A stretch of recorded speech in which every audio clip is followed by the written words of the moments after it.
Alright people, don't forget to subscribe and hit the bell notification. That way you'll know when I upload the next video and you'll be supporting my channel. Follow me on Twitter. Every time I upload a new video, I'll be tweeting.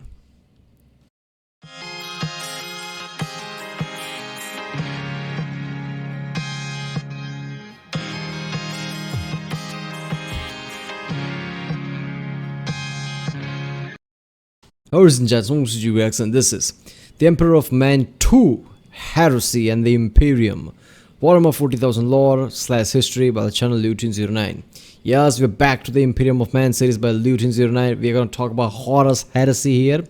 I guess it's a big ass chapter. Oh, he's going to talk about Heresy for first 50 minutes of this video. Yeah. Again, this is going to be in parts of this is 1.5 hour video, but yeah, this is going to be fun. It's a great lore videos by Lutin so far. So yeah, remember, if you like more reaction, don't forget to like, subscribe, so I know which type of videos to react to more, I guess, which type of channels to react to more, and by subscribing you'll be supporting my channel. Yeah, also hit the bell notification, that way you'll know when I upload the next video, next Warhammer video. Follow me on Twitter, because sometimes YouTube doesn't send notification, but I'll be constantly tweeting every time I upload a reaction video, so from there you can be sure when I upload next video, I guess. So yeah, let's watch it.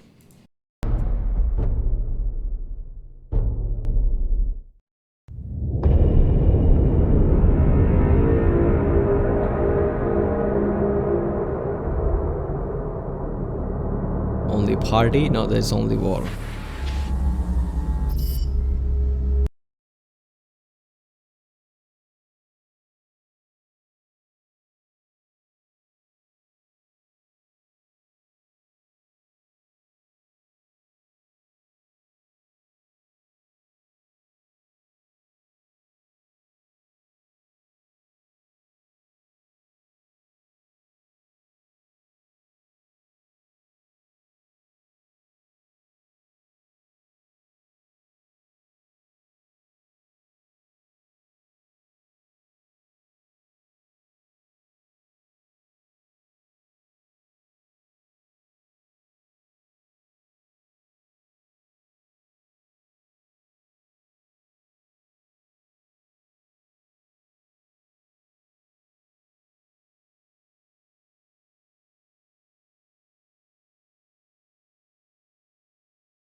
So nothing can stop us, basically. Humanity is at its strongest, it's gonna be united. At the same time, the Emperor thought, you know what, I'm just gonna go back to Terra, you kids figure it out.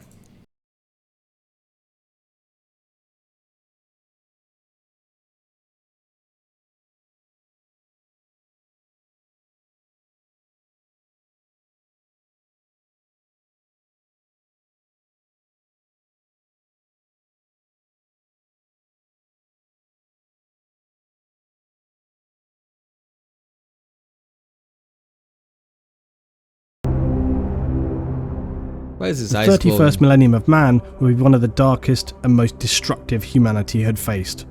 It would bring the newly established Imperium to its knees and deal wounds so severe it would never truly recover. I need to say that this section of Imperial lore is vastly complex and heavily documented. Bearing that in mind, I'll be covering it in a briefer fashion, as specific events can be looked at later in time. However, the 31st millennium is one of the most important periods, as it deals with the Really, Machiavelli just made a statement? A question would have made sense, but he just made a statement. It is better to be feared than loved. At start, sure, eventually, but you'll resent it. fall of humanity as a truly dominant power, and the inception of the Imperium that would exist into the 41st millennium.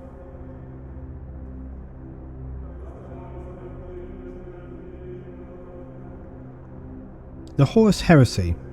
This was essentially a mutiny by several Primarchs and their Space Marine legions, a betrayal against the Emperor and the Imperium instigated by the War Master Horus Lupercal.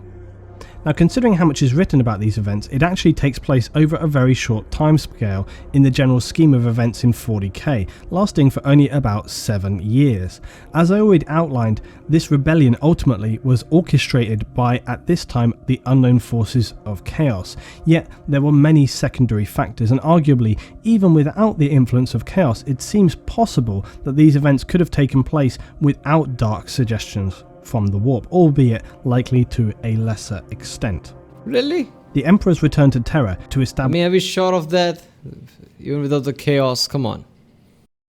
I mean, does the lore say it like that? Like, you know, we could have, I don't know. New projects that, for whatever reason, he was unwilling to also share with even Horus or any of the Primarchs, left them feeling set aside and cast out from his circle of trust. This would lead to feelings of resent or in some outright anger and disgust. This was less though about ego or pride than it was trust, although there is no doubt these emotions were an element in play. Primarchs, despite their demigod-like stature and ability, were fundamentally human at the core. It was more about their deep connection to the Emperor, and perhaps that they saw themselves not as equal, but at least on a similar level to him. His yeah, Daddy didn't trust us, Daddy didn't love us, so that's what happened. retreat to Earth and abandonment of them at this juncture certainly left them feeling consigned to the rest of humanity. These feelings were surely only fragments of doubt, not an outright stab to the heart, but nonetheless the seeds of mistrust were sown, and those chinks in the armour of the Imperium were exactly what the dark warp entities of chaos looked for. Another factor in the resentment and frustration felt by the Primarchs and some higher officers in Space Marine legions would be the Council of Terror. This was a governing body charged with the administration and infrastructure control of the Crusade and Imperium as a whole. It was controversial among the Astartes as it comprised an all-human council. Primarchs and Space Marines alike were not given permission to sit with the Terror Council. Their role was for that of war, and all military matters were handled by the War Master. One of the most primary council members was the previously mentioned Malcador the Sigillite. Malcador was no simple man though. He was a psyker of immense power and used these abilities to reach out into the vast realms of space. He was a close aide to the Emperor during Earth's unification wars and is said to have formed the Administratum of Terror. So he is no mere administrator, but a vastly important figure, as important in fact as any Primarch. Some of the Emperor's sons though did not feel that the Imperium should be run by human bureaucrats, and so the Council of Terror would become another chip on the shoulder and a contributing factor to heresy. One last and specific... So basically, a military section of Primarchs, which are the son of the Emperor, sure. Basically felt like, you know, the Imperium should be run by the military tactics and militarized way than the politicians that are there, I guess, who are already running the Lords of Terra, whatever they are. And, you know, they feel, I guess, somewhat of a jealousy that after being the son of the Emperor and being this kind of powerful, we are not allowed to do certain things, we are not allowed to rule in a certain way and, you know, interact with, basically... the Lords of Terra, whatever that is, Administratum, whatever that, Malcador is basically doing all these things, and Malcador is getting more respect than us, maybe something like that. Specific act, though, would turn at least one Primarch away from the Emperor and continue to raise doubts in others. The disciplining of Lorgar. Lorgar was the Primarch of the Word-Bearers, or as they often referred to themselves, the Bearers of the Word. The word referred to is the Emperor's word. However, the word-bearers were almost fundamentalist in their beliefs. Lorgar believed with every fibre of him that the Emperor himself was a divine being, one true god of mankind. They believed this to the core and preached it across their homeworld as well as any they encountered during the expeditionary crusades. But the Emperor had long since outlawed any concept of belief and religion, imposing a strictly secular rule of law in the Imperial Truth to create a constructively rationalist society. For the longest time though, these religious emanations were suspected and tolerated by the Imperial Council, and even to an extent by the Emperor. Eventually, however, the word-bearers came under closer scrutiny by the simple fact that by comparison to other legions they were unbearably slow with their conquest rate during the Crusade. An investigation fleet was sent by the Imperial Council to establish what was causing this slow progress. On arrival at some of the conquered worlds of the word-bearers, they found their answer.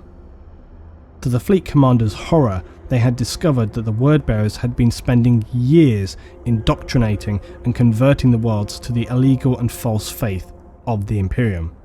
This was a tediously slow process and took significantly longer than usual conquests, as was often so bloody due to the worlds initially resisting having an enforced faith.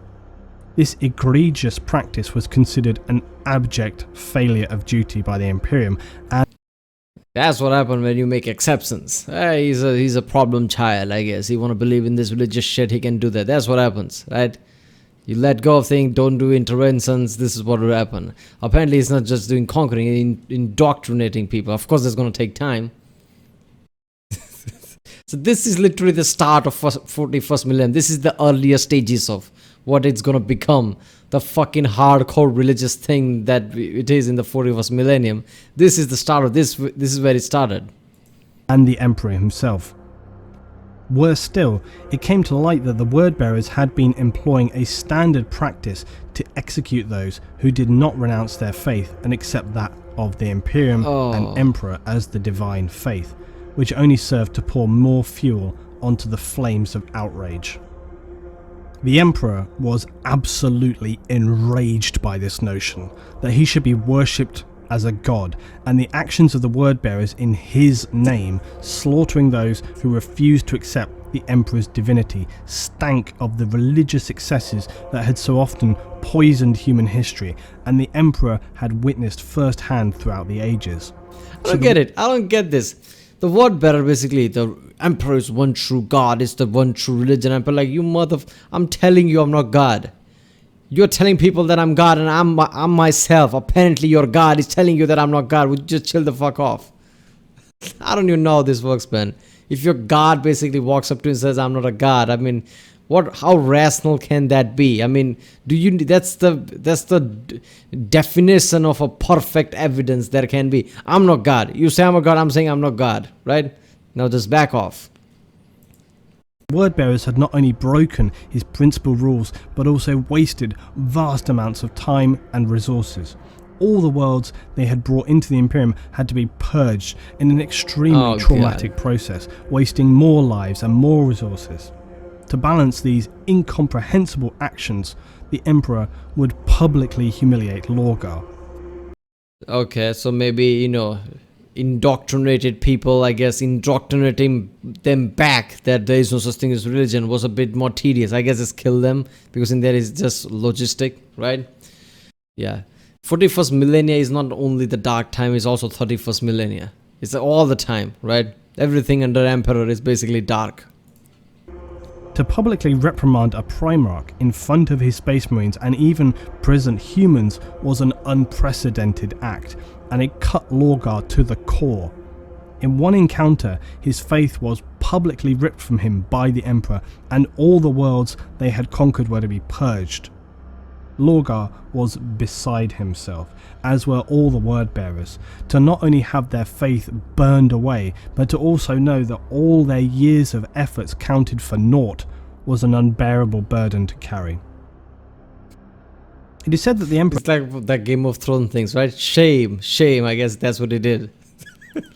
did not want to break and ruin the word-bearers or Lorgar. He was not vindictive in that way. He wanted to merely set them back on the path to being an effective force for the Imperium and mankind.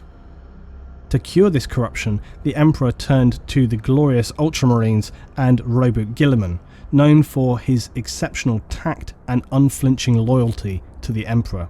Oh no, the Ultramarines were the word-bearers' mirror and shadow alike in so many ways and different in so many others. A living example of what the word-bearers had the potential to be. The Emperor ordered a task force comprised of Ultramarines, his elite personal bodyguards, and the Imperial Council regent Malcador the Sigillite. Their mission? To raze the capital city of the planet Kur to the ground. a planet of high importance to the Word-bearers, who considered its capital, Monarchia, the perfect city because of the citizens' intense religious devotion and the sheer number of cathedrals and monuments dedicated to the worship of the Emperor as the god of humanity.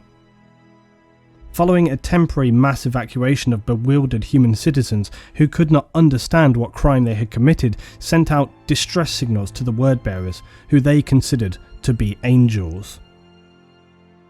The Ultramarines, though, continued their mission and engaged in the orbital destruction of Monarchia. The Word-bearers Legion arrived to answer the distress calls of the planet, only to find to their utter confusion the Ultramarines in orbit. The Word-bearers were ordered to assemble planet-side.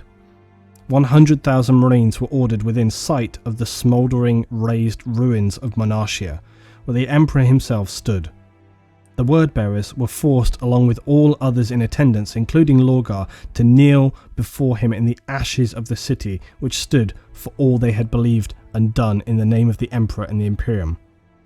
He explained to them in no uncertain terms that they had failed in duty, that their efforts had been futile and wasted beliefs were an abhorrence. He was no god, no angel, no divine being, but a man. No such belief would be permitted in his Imperium. The Emperor departed, leaving a Primarch humiliated and a Legion humbled.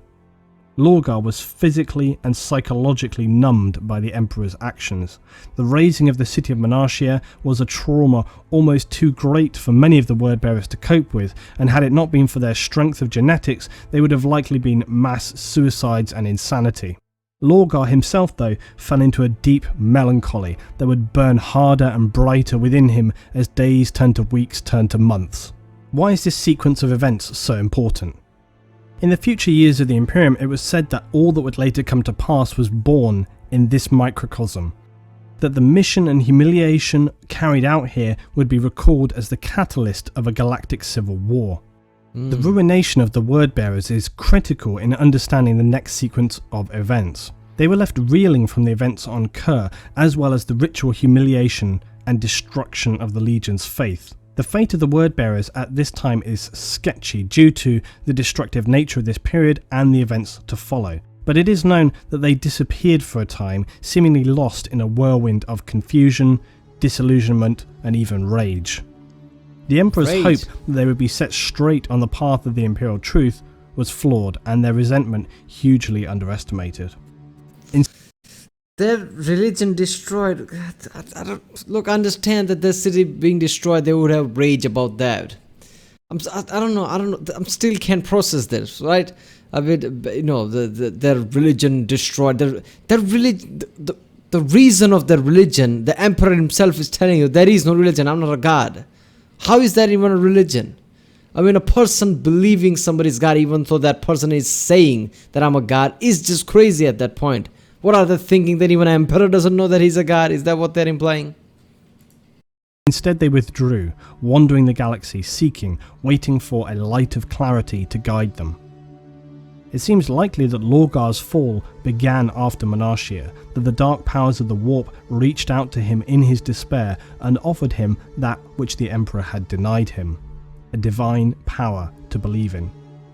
It is not known whom these voices that counselled him were. It's possible, but entirely speculative, that as with Horus later, some of his closest officers, such as Erebus, the Word-bearer's first chaplain, would be the first to be corrupted and then begin the spread of darkness. What is certain, though... So I guess Emperor fucked himself here. Look, if the Word-bearers are, genetically, let's just say, are like that, who needs to believe in something like that, like something like a higher power or supreme being type of thing, Emperor should have handled it a bit differently, because he should have known that, right? He created them. He should have known that.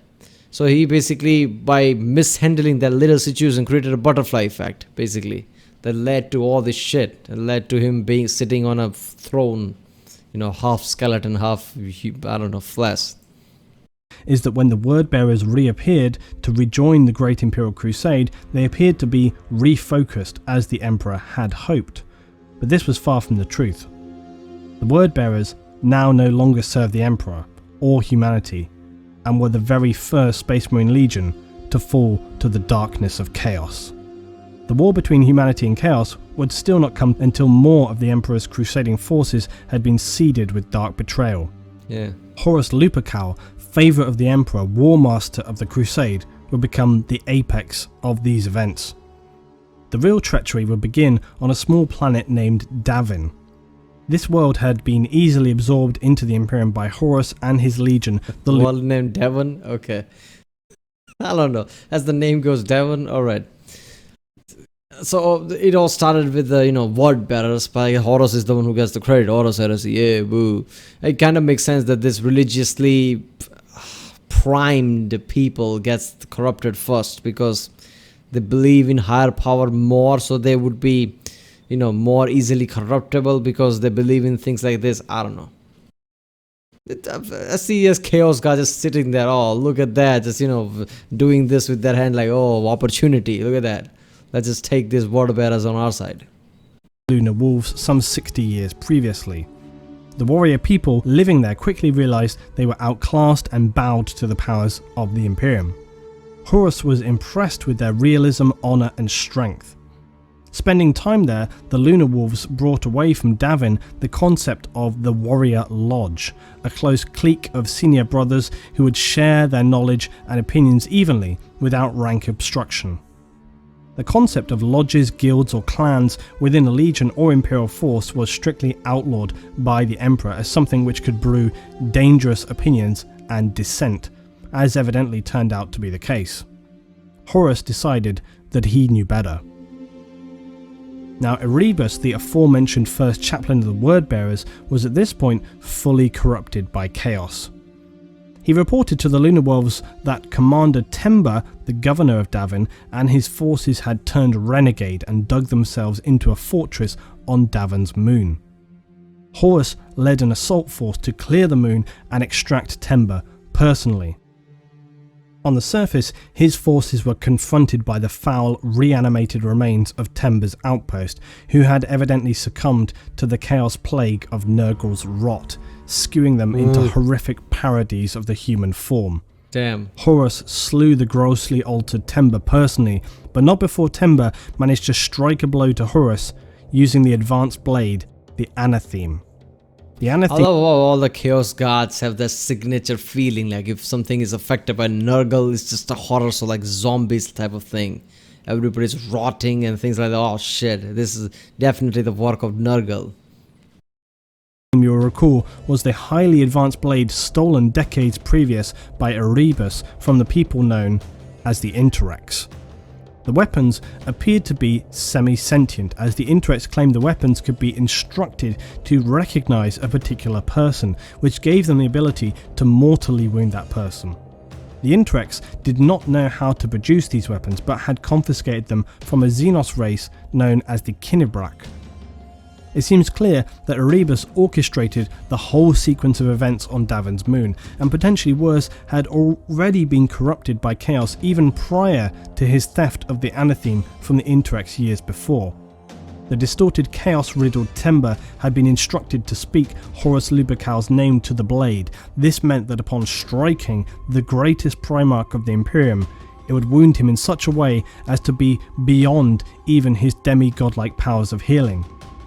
The fate of the Anatheme would still have importance in the years to come. Horus was taken back to his ship, the Vengeful Spirit, where apothecaries frustratingly determined his wound could not be healed naturally or otherwise. Horus's Mournival, his lodge of closest officers, took him in their despair to the Serpent Lodge on Davin, where Erebus assured them he knew how to heal the Warmaster in a special spiritual ceremony. This was, of course, all part of Erebus's plan. During this ritual, Horus's spirit would be transferred into the warp along with Erebus, disguised as one of the Warmaster's closest friends, Hastur Sejanus, captain of the 4th Company. This out-of-body experience showed Horus a terrifying vision of the future, which unbeknownst to him were caused by his very actions.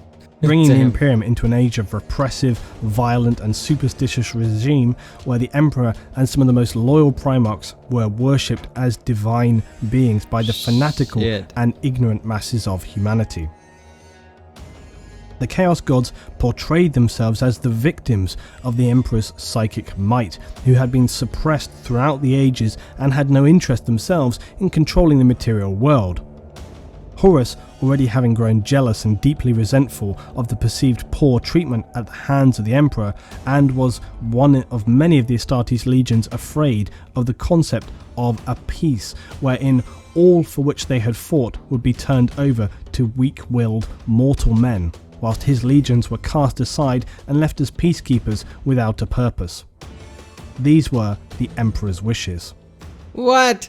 When I constantly hear that Horus were corrupted, these Primarchs were corrupted, I thought they were literally magically, I don't know, controlled or something.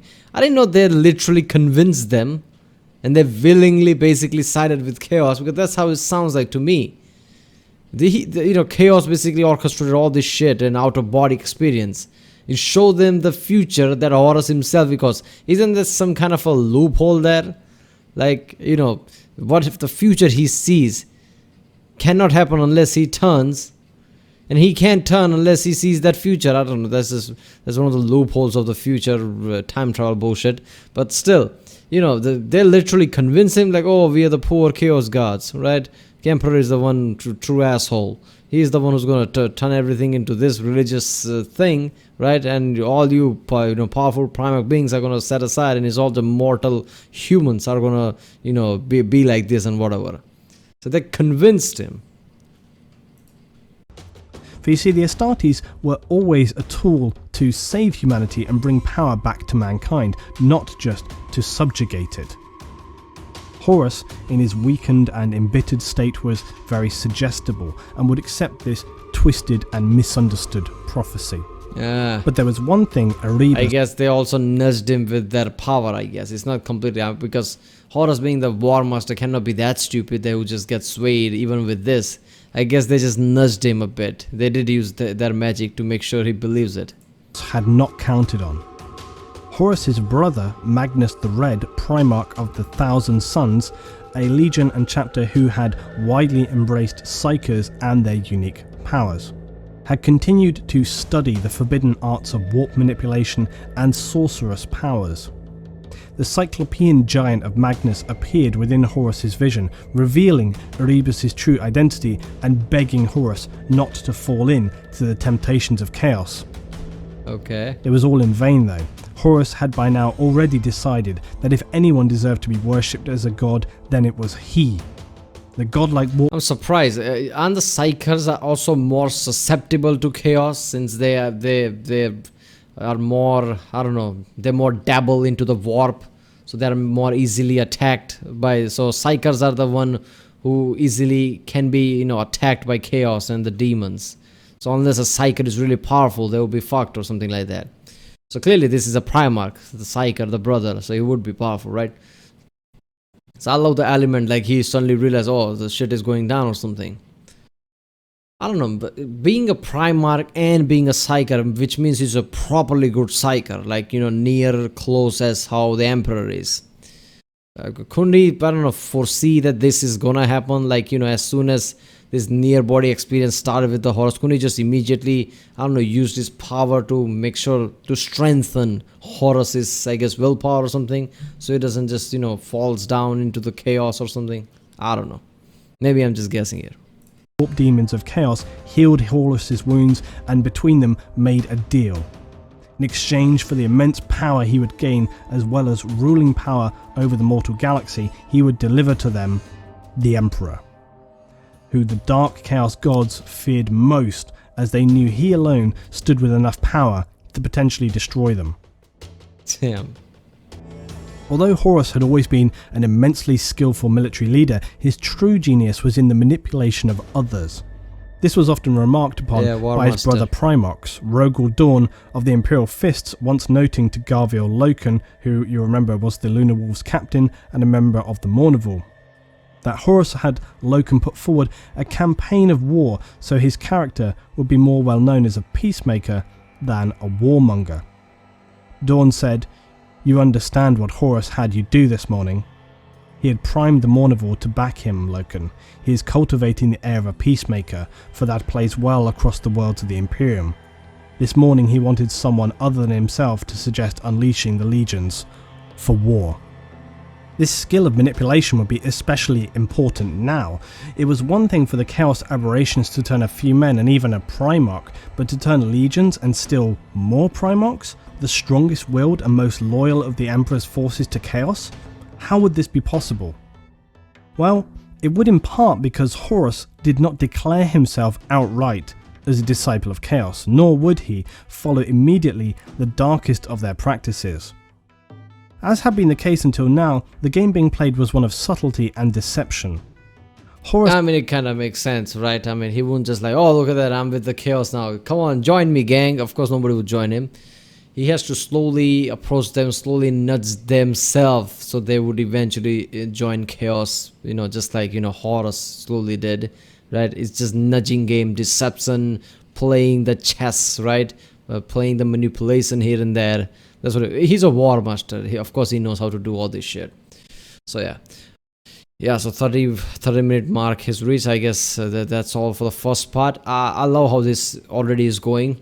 I didn't know that Horus Heresy was not just point blank Chaos just influencing them point blank. No, but there was a real friction between the Primarchs and the Emperor because of all the politics that were happening. So there were already a bit of disdain here and there, and the word bearers and how Emperor handled that situation already caused this kind of ripples and I guess cracks in everybody's relations. And then Chaos obviously took advantage of that, took Horus. So this is how they corrupted him. This clears a lot of things up because so far I always saw that like Primarchs and Emperor were this tight until just Chaos came like just did their magic and just corrupted them. It's not simple as that. It's very much complication.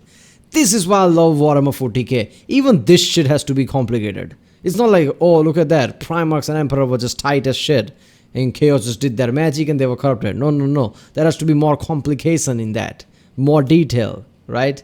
It's not some simple. No, there was so much politics behind it, so much manipulation here and there. It's not simple. Nothing is ever simple. Way too much detail. This is why I love this lore. Every time I see any lore, I love it. I mean, 90% of why I like any lore is usually with even the smallest thing has way too much detail. That's the great thing about Warhammer 40k, because smallest thing has way too much detail, and there are way too many small things, and there are also way too many big things. This lore is ridiculously big. Right, people, that was the Emperor of Man 2, Heresy and the Imperium by the channel Lutin09. If you like my reaction, don't forget to like and subscribe. That way I'll know what type of videos to react to more, I guess, which type of channels to react to more. And by subscribing, you'll be supporting my channel. Don't forget to hit the bell notification. This way you'll know when I upload the next Warhammer 40k or any other video. And yeah, check out my Twitter account. There I don't post anything else, but only post when I upload a new video. That's just like my way of sending the notification, I guess, because you upload lots of videos in 24 hours, not just 3. So sometimes probably this video won't have notification sent out by YouTube today. I'm uploading right now. So just follow me on Twitter, because every time I upload any video I'll be tweeting. That way you'll know when I upload the next Warhammer 40k video, I guess, because YouTube probably won't send notification. Alright, I'll see you next time.